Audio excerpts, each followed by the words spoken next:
Hello everybody, and welcome back to more of the Western Kentucky Dynasty. And look at this, I got a 4-star recruit to commit, a 4-star athlete, Jermaine Wade, 5'11", 203 pounds from West Little River, Florida.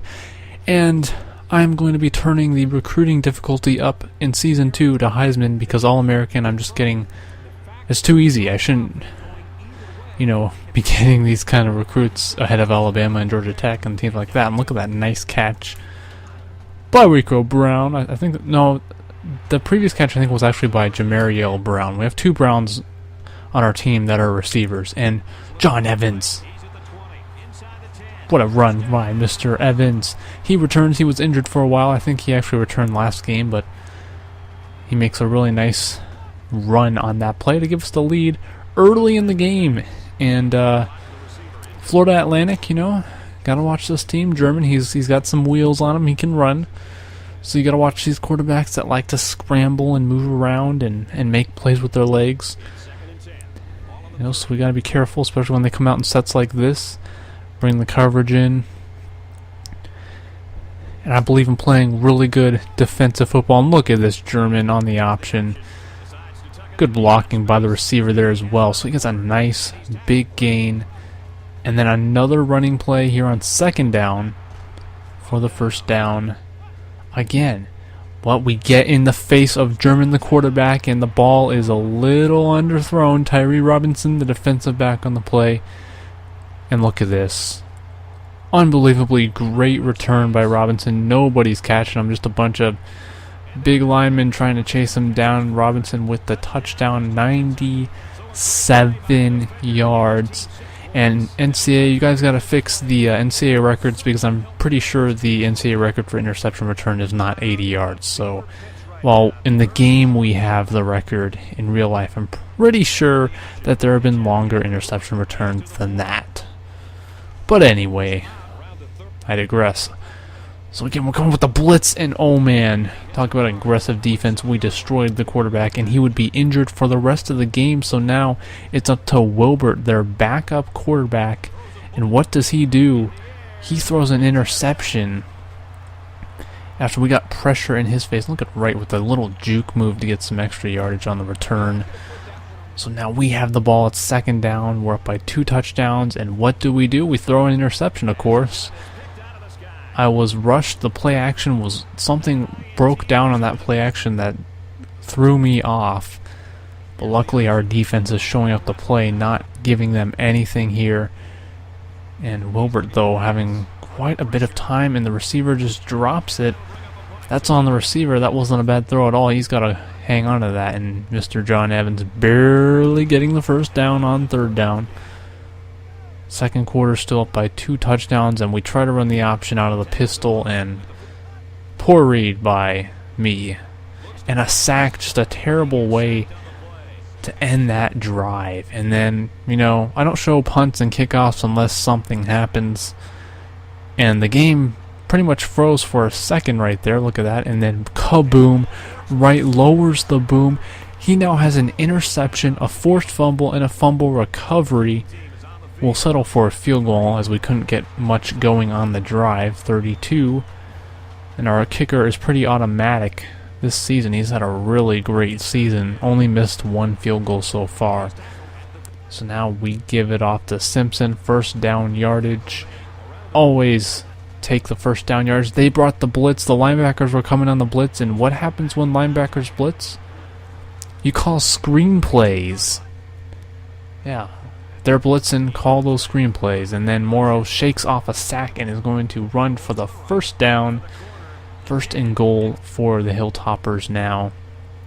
And Morrow on second and goal going to get sacked, going to get pounded, and it's going to be a field goal right at the end of the first half. So we take a 20-0 lead going into halftime. A good game for our team defensively. And we're getting pressure on the quarterback, getting hits on him. Makes a couple completions, though. He had a nice little start to the second half here, getting some completions, getting some confidence. And then Quandra Smith, he's had a fantastic season, making the stop for a 5-yard loss. And then he's going to get in again, this time a sack. he ties the single-season school record for sacks of 5. And we almost have an interception after big pressure in the face of the quarterback. And sometimes in my mind, can't think of the right words to say. I don't know. But Dukes with a nice catch over the middle of the field. As you can see, we're just eating up their offensive line. Our defensive line has had a great season, and look at this play. Well read, sir. Well read. And a sack.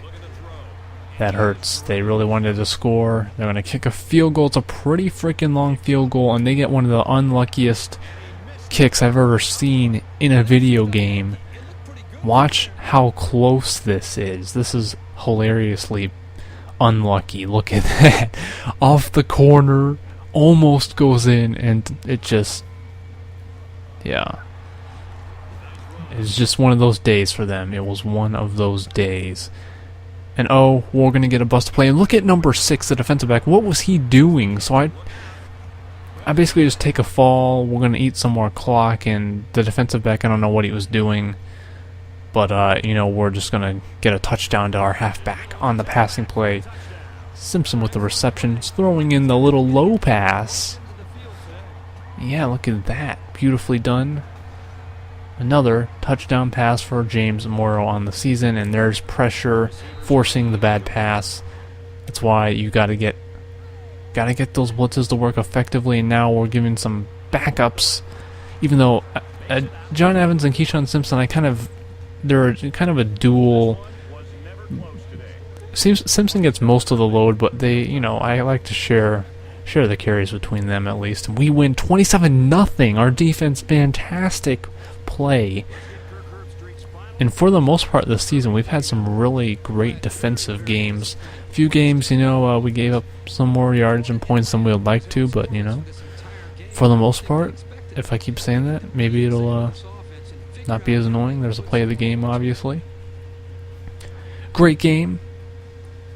We have 2 games left in the season. We are currently 6-4. So 2 games left. We are officially, with the 6-4 record, we are officially bowl eligible, but the Sun Belt doesn't have that much in the way of bowl bids. So the more wins we can have, the better, obviously. We have a tough game at UL Lafayette up next. And then to finish off the season, we have a home game against North Texas.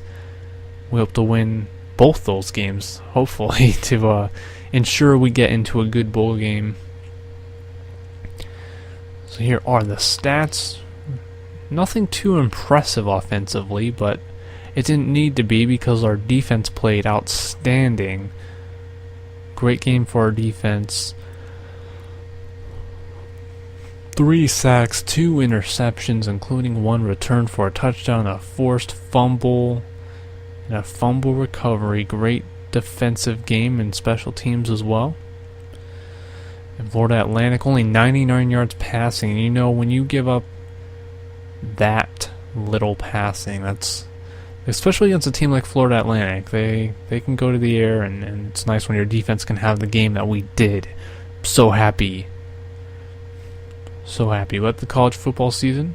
I guess I didn't really transition very well in real life. Sucking for Nebraska right now because we lost pretty bad to UCLA. It wasn't like a blowout, but it was just a bad loss. And I was really disappointed that they couldn't beat UCLA. But UCLA is a good team. I'm not going to take that away from them. It kind of sucks when it's a bad loss. But anyway, there's the team stats. Pretty low yardage for both teams. But I will see you guys all around next time we take on UL Lafayette.